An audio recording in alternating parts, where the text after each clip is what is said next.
Olá a todos e todas, meu nome é Kátia Norões, em comemoração à nossa Semana da Consciência Negra, digo nossa porque foi organizada pelo Núcleo de Estudos Afro-Brasileiros e Indígena do Instituto Federal do Espírito Santo, Campus Montanha, em conjunto com o Núcleo de Arte e Cultura, também do IFES.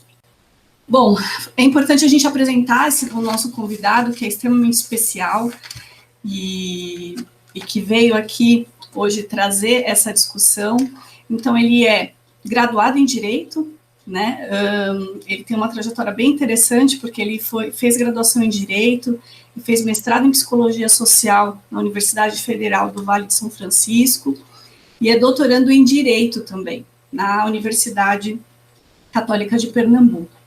E eu acho interessante também dizer que ele é autor de um livro muito importante, que talvez a gente possa até discutir mais tarde, que é Ética, Laicidade e Alteridade, Desafios Contemporâneos para os Direitos Humanos. Pablo Freire, ele vem discutir racismo e racismo estrutural, e já, né, num campo muito afável para essa discussão, que é o Instituto Federal do Espírito Santo. Então, seja muito bem-vindo. Obrigado pelo convite, Kátia. Obrigado a todo mundo que está assistindo, né? O debate ele é absolutamente necessário e eu costumo dizer entre os meus alunos e amigos que não é um debate do momento, é um debate tardio que faz parte da nossa sociedade e que vai continuar fazendo parte. As possibilidades de configurações racistas ou racializações sociais, e já adianto dizendo o conceito, o racismo, a racialização social, é uma maneira de configurar a grupos sociais de maneira rebaixada ou superiorizada, ou seja, maneiras de configurar formas, estratégias de configurar grupos sociais como carregados de estigma, na medida em que outros grupos sociais possuem uma estima prévia. Então, essas relações assimétricas, essas relações desiguais, elas são configuradas e essas relações vão sendo apagadas, vão sendo não percebidas ao longo do tempo, na medida em que elas vão sendo vivenciadas. Então, esse risco, o risco de ter uma sociedade racializada é um risco sempre presente, porque a diferença estará sempre presente. Então, falar sobre racismo não é um debate desse momento, é um debate que nós deveríamos ter tido desde o começo da configuração da nossa sociedade e vamos continuar. Vamos imaginar, quem luta por esse tipo de debate, espera que em algum momento a gente tenha uma sociedade que corrija esses problemas. Se a gente chegar nesse momento de correção desses problemas, a gente tem que continuar falando sobre isso, para evitar que esses problemas aconteçam, né? Que esses problemas retornem. Por isso, Kátia, muito obrigado por esse momento aqui em que a gente vai ter esse debate tão necessário. Qual que é a especificidade, né? Então, às vezes nós estamos discutindo muito vidas negras importam por conta de um movimento nos Estados Unidos, mas de qualquer forma é um movimento que não é localizado nos Estados Unidos. Então, o que a gente pode falar que está presente na sociedade brasileira, que é típico daqui? É muito, muito bacana, Kátia, essa sua pergunta, porque nos dá a oportunidade de começar o debate situando o debate, né? O livro da Djamila Ribeiro, Manual Antirracista, é um dos livros que é muito necessário para a gente ler e compreender esse tipo de processo, e tem um fragmento do livro dela que ela vai, usando outros autores, ela vai nos lembrar, Djamila vai nos lembrar que o racismo, embora seja um processo que acontece em vários lugares ao mesmo tempo, sobretudo aqui no Ocidente, né? Mas em cada lugar, em cada grupo social, ele tem suas particularidades, ele tem suas características. E a gente não pode discutir o racismo a partir de uma ideia geral, porque se a gente fizer isso, esse tipo de violência, que é o racismo, se ele for tratado como uma coisa geral, a gente corre o risco de não dar conta, não solucionar as especificidades, não enfrentar os problemas locais. E aí ela vai dizer, por exemplo, que o racismo brasileiro tem essa característica, que é o não dito. Ou seja, a gente tem um mito de uma democracia racial, a partir das características da nossa formação enquanto sociedade brasileira, a gente em algum momento desenvolveu essa mitologia social de uma democracia racial, de uma ideia de igualdade, foi colocado na lei, né? E aí, essa igualdade colocada na lei, mais especificamente a partir do momento em que se extingue a escravidão, né? A partir da ideia de abolição da escravatura legal, mas nada é feito em termos de políticas públicas para correção econômica, ou uma correção mais ainda necessária, que é a correção simbólica. Nenhuma dessas duas correções é feita, nem uma correção econômica, nem uma correção simbólica. Ocorre apenas uma correção legal. E aí você tem esse mito, a partir daí você constrói a ideia de que todos são iguais. Só que essas duas correções que não vieram, a correção econômica das relações patrimoniais absolutamente desiguais, absolutamente assimétricas, né? Em que você tem aqui no topo um grupo de indivíduos que detinha todo o patrimônio, todas as condições de acesso a bens, e aqui, numa base, você tem uma categoria de pessoas desprovida de bens e, nesse momento, desprovida de trabalho, porque essas pessoas, quando elas são libertas, né, dos processos de escravidão, não é dada a elas condições dignas de trabalho, né? E a ideia era justamente essa, inseri-los em um contexto de precarização, de vulnerabilidade. Então, essa correção não veio. Outra correção que não veio foi a maneira de tratar essas pessoas.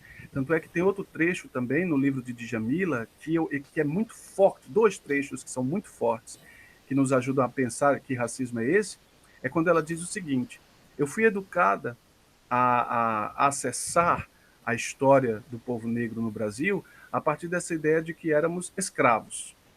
Éramos escravos. Veja, a escolha da palavra, ou seja, ela diz no livro dela, não me foi dito que nós fomos escravizados. Não foi dito, por exemplo, o que ocorria, qual era a dinâmica histórica antes da escravidão. Não, isso é apagado da narrativa. Então a gente acessa essa historicidade a partir dessa seleção, escravos, e não pessoas escravizadas. Outra coisa que ela coloca no livro dela, que é absolutamente forte, é quando ela diz: eu não fui educada a ser negra, eu fui acusada de ser negra. Ou seja, há uma carga silenciosa de estigma no ser negro, que vem dessas relações, da relação jurídica de abolição. Então, não foi corrigido isso. Toda a carga negativa, toda a carga perversa de rebaixamento, de inferiorização da população que então era escravizada, e a gente precisa falar que essa escravização significa uma coisificação das pessoas, as pessoas eram propriedade dos brancos. Pessoas negras não eram pessoas, eram propriedades dos brancos. E essa relação coisa-pessoa, no lugar de pessoa-pessoa, ela continua. Ela continua, nada disso é mudado. Tanto é que, mesmo após a abolição da escravidão, poucas pessoas negras tinham o direito de acessar o judiciário. Elas não tinham o direito de judicializar algumas demandas. Então, muitas correções não vieram. Eu estou destacando só essas duas, para a gente falar de racismo a partir delas, que é a questão patrimonial, o empobrecimento, e a questão do rebaixamento simbólico, ou seja, todas as maneiras de representar, as maneiras de entender as relações, a maneira de se relacionar, ela era hierarquizada, ela era posicionada dessa maneira, em que uns podiam tudo e outros não podiam nada porque não eram pessoas, isso não muda. Então é desse lugar que a gente constrói esse mito de uma igualdade racial, em que a gente fala que existe uma igualdade, mas a gente não experimenta isso. Então, essa configuração é muito brasileira, porque se a gente for olhar, por exemplo, a experiência do que a gente está chamando de racismo nos Estados Unidos, lá ocorreu uma configuração explícita do apartheid, né, da separação. Então, para eles, o racismo era muito mais possível de se ver, porque elas estão lá, as violências estão lá, a separação da experiência do que é ser branco e do que é ser negro no Brasil é muito presente, mas ela vem com um verniz de uma bondade, de uma cordialidade. Não, nós não somos racistas, nós até aí vem uma série de supostas concessões. Então, é desse tipo de violência que a gente está tratando, e isso nos impede de ver muitas nuances dessa violência. Então, falar do racismo é falar de uma série de privações, de uma série de diferenciações que foram construídas em um determinado momento e naturalizadas a partir da experiência. Ou seja, a gente foi perdendo, enquanto enquanto conglomerado social, a gente foi perdendo a capacidade de ver. E aí, Djamila, um fragmento desse livro, o Manual Antirracista, ela vai dizer: eu, que estou na academia, que sou filha de um ativista, que estudo isso o tempo todo, por vezes tenho dificuldade de ver o racismo, de enxergar que uma determinada relação, uma determinada interação há racismo. Imagine uma pessoa que não teve esse contexto familiar, em que o racismo não estava nos debates da mesa, do café, do almoço, da janta, e uma pessoa que não teve acesso, justamente pela herança patrimonial racista, não teve acesso a uma academia, a um espaço em que esse debate fazia parte do contexto. Então, o racismo é um processo de violência entre pessoas muito profundo, muito enraizado na nossa tradição. E aí a gente precisa mudar, e aí a gente precisa falar. Né? E aí é falando que a gente consegue começar a ver. Ah, ótimo. Bom, já que você tocou nesse assunto também, eu queria só fazer se você puder fazer um parênteses aí para explicar quando que o racismo se torna crime, quando que há uma criminalização dessas ações. A tentativa brasileira de criminalizar as práticas de racismo, eu já adianto que é uma tentativa insuficiente. Nós temos 2 crimes para as práticas de racismo no Brasil, mas ambos são insuficientes. Eles não dão conta do fenômeno. E eu acredito que essa insuficiência é um desdobramento do próprio racismo. Então vamos lá. No Brasil, a gente tem 2 processos que no direito penal, para quem não é do direito, a gente chama de tipos, ou seja, tem que vir uma lei que diga que há uma conduta que é criminosa, no sentido de que é uma conduta indesejada para a sociedade e ela será punida pelo direito penal. Porque existem várias condutas que são indesejadas, mas elas são punidas no direito civil, com uma indenização, com uma reparação, a obrigação de fazer ou não fazer alguma coisa. Se a gente fala que é um crime, significa que é uma conduta indesejada, mas ela será punida com um campo do direito mais severo, que é o direito penal. Então, o fato de termos o crime de racismo e da injúria racial, que são esses 2 crimes, é bom no sentido de que, enquanto sociedade, a gente já chegou nesse estágio em dizer, olha, ele existe, o racismo ele existe, e ele existe de 2 formas, e vamos tratá-lo de maneira severa, com o ramo do direito mais severo. Então, isso é muito bom. A questão é, a maneira como esses 2 crimes são articulados é totalmente desconexa com a maneira como o racismo se opera na sociedade. Então, vamos lá. O racismo é um tipo de crime que ele é um tipo de crime dirigido para uma coletividade. Então, para você configurar o crime de racismo, para você demonstrar que alguém realizou esse crime, é preciso que a pessoa demonstre que essa conduta ela tem uma ideia, uma intenção de atingir toda uma coletividade e que existe uma vontade, uma intenção de realmente configurar um dano, né? Configurar uma ofensa para toda essa coletividade. Só que isso é o racismo. Só que a gente tem um problema, porque todas as práticas racistas, elas na grande maioria das vezes, elas se operam em experiências muito particulares. E essas experiências muito particulares, elas acabam caindo para o outro tipo, que é o da injúria racial. O tipo da injúria racial, ela vai dizer o seguinte, que a injúria racial, ela é uma ofensa entre pessoas. É uma pessoa que ofende a outra pessoa. E aí não tem efetivamente essa carga geral, e aí você atinge a pessoa. A injúria racial, ela é bem menos grave do que o racismo. E na tradição jurídica, justamente porque são 2 tipos, convencionou-se pensar que são 2 coisas diferentes. Veja, a pessoa que comete injúria racial comete uma prática supostamente menor, não tão grave, e na pessoa. Né? Eu identifico quem é a pessoa que é atingida. É como se a ofensa fosse um insulto para aquela pessoa. E o racismo seria uma tentativa muito maior, seria uma tentativa de eliminar um grupo, uma tentativa muito mais severa. Ocorre que, no mundo concreto, não existe uma desconectada da outra, por uma razão muito simples. Ninguém vai se dedicar a atingir a condição racial rebaixada historicamente de uma pessoa sem que isso esteja conectado com toda uma historicidade, com toda uma prática anterior. Então, deveria ser corrigido isso no Brasil, porque a ideia de uma injúria racial não se sustenta sem uma prática de racismo. Então, a ideia de criminalizar é muito positiva, mas na prática, as pessoas, elas praticam racismo porque ele é estrutural, que é o que a gente vai acabar chegando nesse comentário, ele é estrutural, ele está invisível em todas as práticas. Então, não há a tal da injúria sem estar conectada no racismo.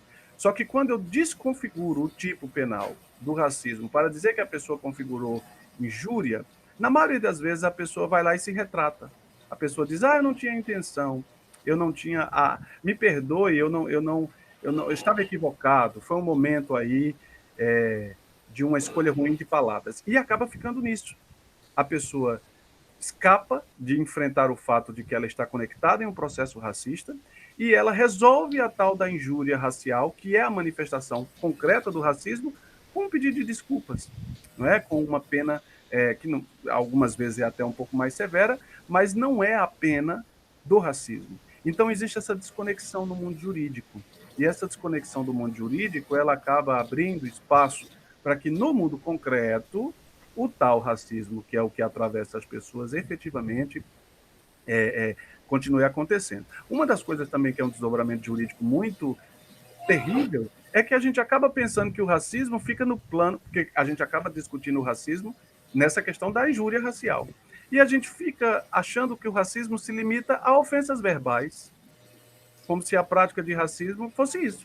Olha, seu preto nojento, eita, aconteceu o racismo.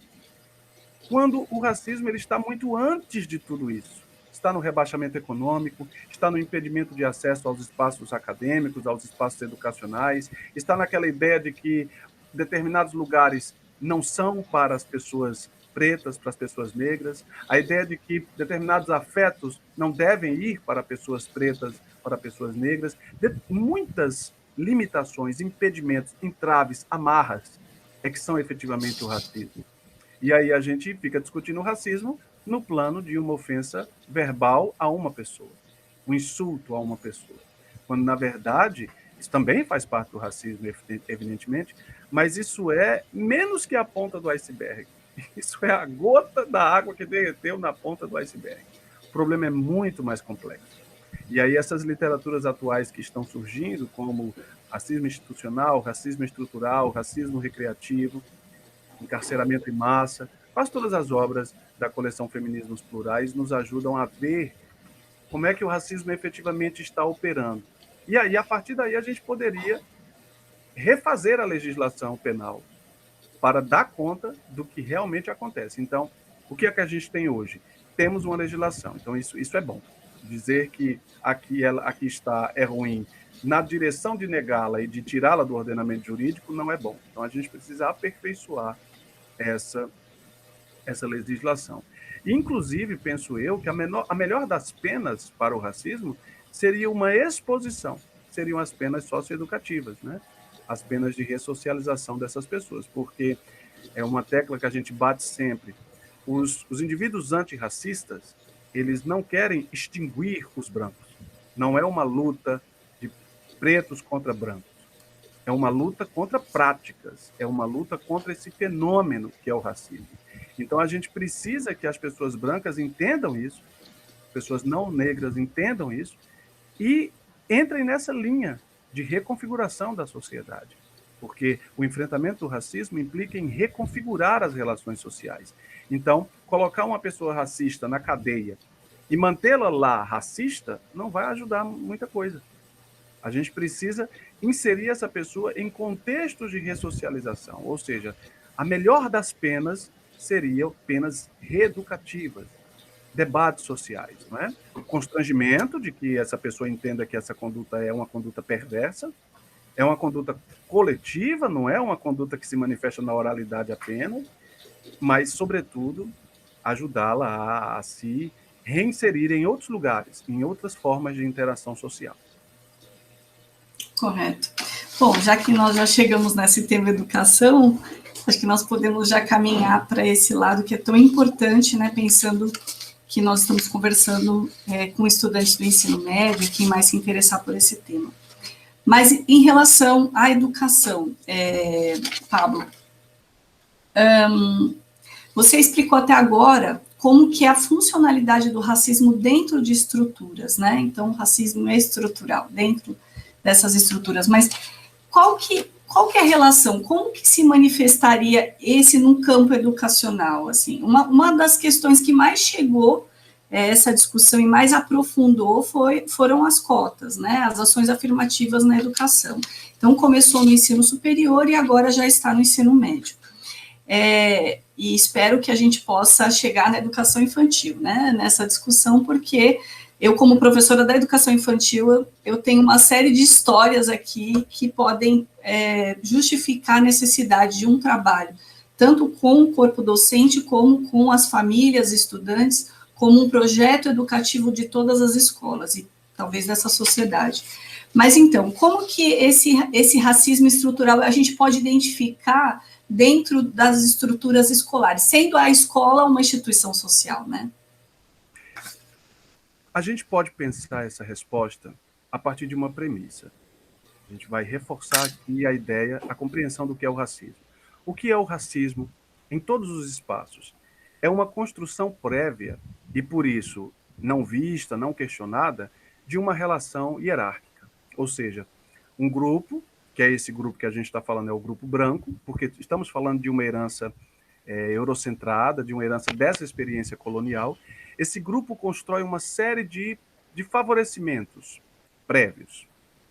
E todos os outros grupos, todos os outros, os amarelos, os de qualquer outra etnia, e com a ênfase especial, os pretos, os negros, em razão das práticas de escravidão no Brasil, porque eu me refiro ao Brasil, são previamente colocados nessa posição de coisa, nessa posição de não pessoa, nessa posição em que ele está ali como um objeto, à disposição dos brancos para qualquer tipo de uso, inclusive usos afetivos, usos cordiais, mas também usos violentos, também usos de expropriação inteira. Isso é o racismo. Então, isso se opera de maneira, essa hierarquização, essa separação, essa configuração de uma relação previamente violenta, porque abre espaço para todo tipo de expropriação, de subalternização e rebaixamento para as pessoas não brancas, e com maior ênfase às pessoas negras, ela se opera de maneira diferente a depender de que tipo de contexto a gente esteja falando. Mas é estrutural, porque estará em todos os contextos. E na educação, a gente pode observar a partir de duas coisas muito evidentes. Primeiro, a ausência de temas. Depois, a ausência dessas pessoas nas posições de poder. Então, essas duas características nos ajudam a investigar o racismo. São pontos de partida. Tem duas autoras fantásticas que eu sugiro a leitura. Para você que está no ensino médio, você que está até na universidade, investigue quem são essas pessoas. Que é a Maria Beatriz Nascimento e Lélia Gonzalez. Elas vão falar desse lugar da educação, do racismo e da questão de gênero nesse lugar. E elas vão dizer, sobretudo a Maria Beatriz Nascimento, ela vai dizer o seguinte: essa história que nós historicamente acessamos do povo negro é uma história profundamente desonesta, é uma história mentirosa, porque ela apaga o sofrimento do povo negro e coloca uma suposta passividade do povo negro, como se o povo negro tivesse abertamente aceito a escravidão e nada tivesse feito. Tanto é que isso abre espaço com as narrativas de hoje, que a gente ouve hoje em dia, de que a escravidão foi boa para o povo negro. Tem quem abra a boca para falar uma aberração como essa. Então, Maria Beatriz ela vai dizer exatamente que isso faz parte de uma ausência. Quem está contando a história dos negros não são os negros. E o que se está contando sobre a história dos negros são pessoas não negras, são pessoas brancas ou pessoas que não fazem parte dessa história, que não estão interessados em investigar essas histórias. Então, na educação, no campo educacional, a gente percebe a ausência de pessoas negras nesses espaços de poder. Pense comigo, reflita comigo, quantas professoras negras, pretas, você teve? Quantos professores pretos, negros você teve durante toda a trajetória acadêmica? Se você conseguir encher uma mão você vai ter muita coisa aí na sua história, porque a maioria das pessoas não consegue encher uma mão de memória. Eu estou falando de memória, ou seja, de gente que marcou sua trajetória. Então, essas pessoas não estão nesses espaços, então elas não participam como protagonistas. Elas estão no banco, recebendo, quando conseguem, porque se a gente trouxer aí a questão de classe, a questão econômica, a gente vai ver que a maioria dessas pessoas, estrategicamente, é empobrecida, e aí, empobrecidamente, não tem tempo para ir à escola, porque precisam trabalhar pelo sustento, pelo básico. Então, as poucas que conseguem ir à escola, elas acessam uma história, uma herança, uma narrativa que reforça essa ideia de uma inferioridade. Reforça a ideia de que negros estão naquele lugar inferior, menos digno, porque faz parte da configuração de quem eles são, pessoas. Então, a educação brasileira é marcada por isso. O racismo educacional é isso. O racismo educacional são pelo menos 2 tipos de ausência. A ausência de pessoas negras nesse lugar, construindo, porque evidentemente pessoas negras construindo, elas iriam alterar a forma como a narrativa é feita. E aquilo que é dito. Maria Beatriz Nascimento, ela vai dizer com muita tristeza. A gente vê os vídeos dela na internet, a gente lê o material dela, o pouco que ela construiu, que ela teve uma morte muito precoce. A gente vê que há uma tristeza em constatar que aquilo que foi dito sobre ela, sobre o grupo em que ela está, há uma desonestidade e é uma nota de rodapé em um livro. A história brasileira tem uma nota de rodapé sobre o povo negro e essa nota de rodapé é mentirosa. Então, ela diz, não há pesquisas sobre a história. Você vê a história do Quilombo dos Palmares, é toda enviesada, é toda... Quem contou essa história foram os capatazes, quem contou essa história foram os senhores de engenho, quem contou a história do povo negro que resistiu. Então ele é criminalizado, ele é estigmatizado, ele é rebaixado, porque há um grupo que tem esse interesse em contar essa história. Então, o pouco que há nos livros, em todos os livros, todas as matérias, nas escolas, tem esse estigma. Então, não temos democracia racial, temos violência nisso. Então, a educação brasileira é racializada nessa medida, na medida em que temos 2 ausências. Não há pessoas negras contando as histórias, e a história que é contada não para evidenciar como foram as dinâmicas, mas para reforçar um rebaixamento de todo o povo negro no Brasil. Então, a gente precisa recontar isso, a gente precisa voltar e a gente precisa assumir, ó, tivemos um erro. Enquanto sociedade, tivemos um grande erro. E a gente precisa corrigir isso.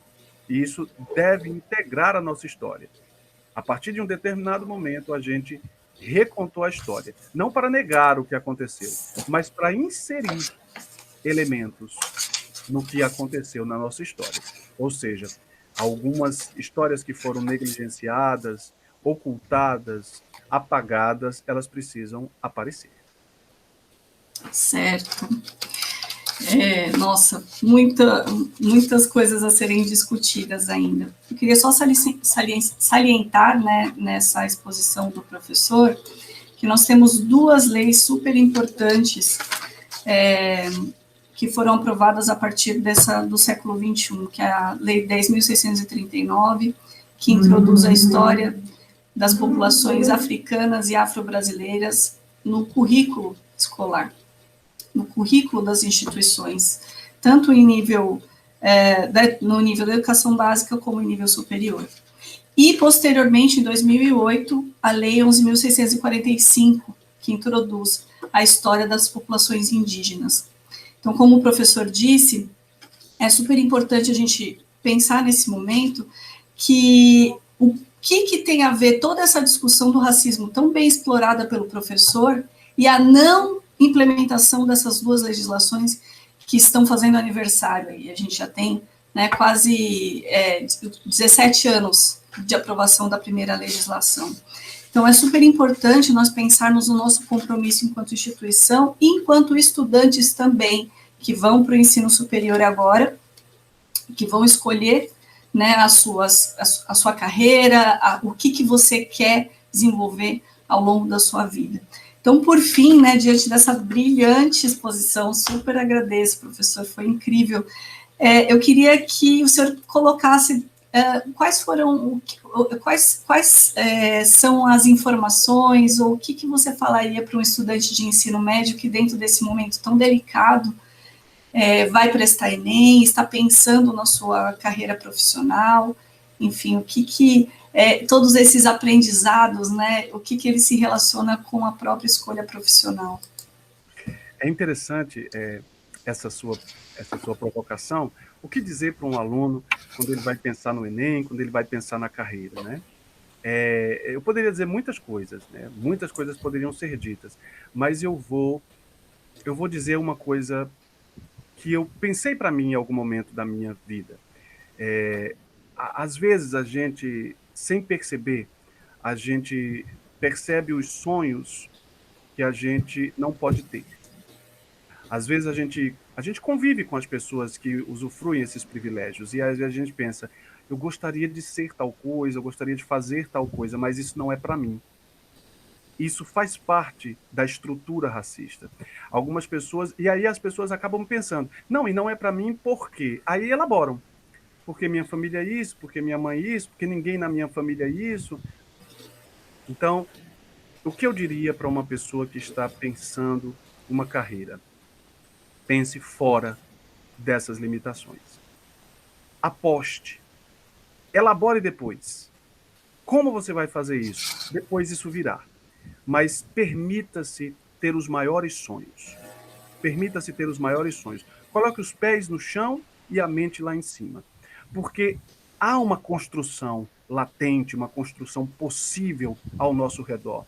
Há 10 anos atrás, eu acho que poucas pessoas iriam apostar que nós iríamos ouvir de Jamila Ribeiro, Silvia Almeida e tantos outros nomes absolutamente importantes, negros, em espaços de poder, em espaços de decisão, em espaços de fala, em espaços protagonistas. Então, você que está ouvindo, você que está pensando, você pode estar nesses espaços, em outros espaços que ainda ninguém ocupou. Então, se você tiver esse sonho, essa vontade, e passar por sua cabeça que não é para você, é para você. E como será? Aí você vai elaborando na medida em que você for avançando, certo? Então, pense nisso. Não se abrace a crenças que limitem a sua capacidade criativa. Então, é para você. Isso que você pensa, que você sonha, é para você. A carreira mais brilhante que você imaginar é para você. Agora, a gente precisa ser muito realista. Para as pessoas que são vítimas desses processos de racismo, existe uma trajetória muito mais dolorosa. Talvez não seja prazeroso, porque será doloroso, mas será muito orgulhoso. Toda essa trajetória, todo esse processo, você vai sentir orgulho de você, de sua ancestralidade, de todos esses nomes que vieram atrás, nos lembrando que a gente pode. Então, não se limite por essas ideias que nos chegam dizendo que a gente não pode, que o lugar da gente é esse ou aquele. Não se limite. Você, homem, você, mulher, negro, negra, não branco, você pode. E sobre o tema do Enem, levando em conta o contexto que a gente está vivendo, né, eu acredito que, se esses temas aparecerem, talvez apareçam nas relações de trabalho. A gente teve aí, por exemplo, uma temática muito polêmica nesse ano, que foi a questão do processo seletivo apenas para negros, de trainee, do Magazine Luiza. Eu acredito que esse tema pode aparecer. Então, que tipo de abordagem a gente poderia pensar? Né? Como o racismo se opera nas relações de trabalho e que tipo de ações afirmativas ou ações corretivas podem ser feitas pela sociedade civil, porque Magazine Luiza não é um órgão estatal, mas ela decidiu, né, a empresa, na figura da proprietária, fazer algo para fazer a parte dela na correção histórica dessas assimetrias. E a gente viu como é que a sociedade reagiu, né? Tivemos um defensor público que a processou, dizendo que isso era um tal de racismo reverso. Então a gente já pode ter outro tema aí. Existe racismo reverso? O que é racismo? Dá para ter racismo reverso? Não é? Então a gente pode pensar, dentro dessa temática, racismo institucional, como é que o racismo se opera, e aí procure na internet, tente comprar se você puder, mas se você não puder comprar, veja na internet, existem vários comentários, várias formas de acessar os textos desses autores negros muito importantes, como Silvio de Almeida, que trata do racismo estrutural, como Rodney Williams, que trata de apropriação cultural, e Adilson Moreira, que trata de racismo recreativo, de Jamila Ribeiro, que tem 2 livros absolutamente necessários, o que é Lugar de Fala e Manual Antirracista, e quem tem medo de feminismo negro, né? Eu 3 livros dela muito bons. Leiam esses livros. Leiam, devorem isso. E 3 temas que seriam muito bons se viessem a cair, porque são bem contemporâneos, bem desse momento, que é a questão do racismo e das relações de trabalho, né, essas correções, que foi o caso do trainee, do Magazine Luiza, a questão do racismo reverso, se existe, se não existe, né? Negacionismo, que poderia estar dentro desse tipo de debate, e a questão do racismo estrutural. Então, são sugestões para a gente pensar, pesquisar, ler, se informar e pensar em temáticas aí. Tá certo. Bom, eu vou acrescentar um livro super importante nessa lista que o professor passou, que é Ética, Laicidade e Alteridade, Desafios Contemporâneos para os Direitos Humanos, do professor Pablo Freire, que se apresentou aqui hoje. É importante também nós diversificarmos a nossa leitura, né? Termos condições de ler tanto textos que são próprios para o Enem, para toda essa dinâmica de literatura do ensino médio, mas que também a gente se atreva a ler outros livros também. E faço um convite a todo mundo, inclusive a mim mesma, a fazer essa leitura. E agradeço muito, professor, foi incrível. Espero que não tenhamos mais dúvidas que racismo reverso não existe, que não existe racismo contra brancos. Essa exposição, se você não entendeu ainda, assista esse vídeo novamente, porque eu tenho certeza que alguma parte aí ficou incompreendida.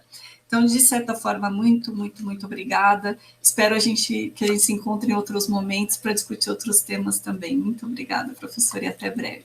Eu que agradeço, Kátia, esse convite.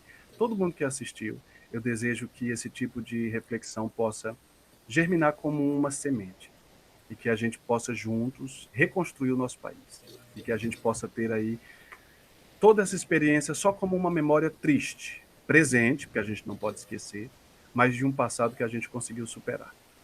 Então, muito obrigado e bons estudos a todos.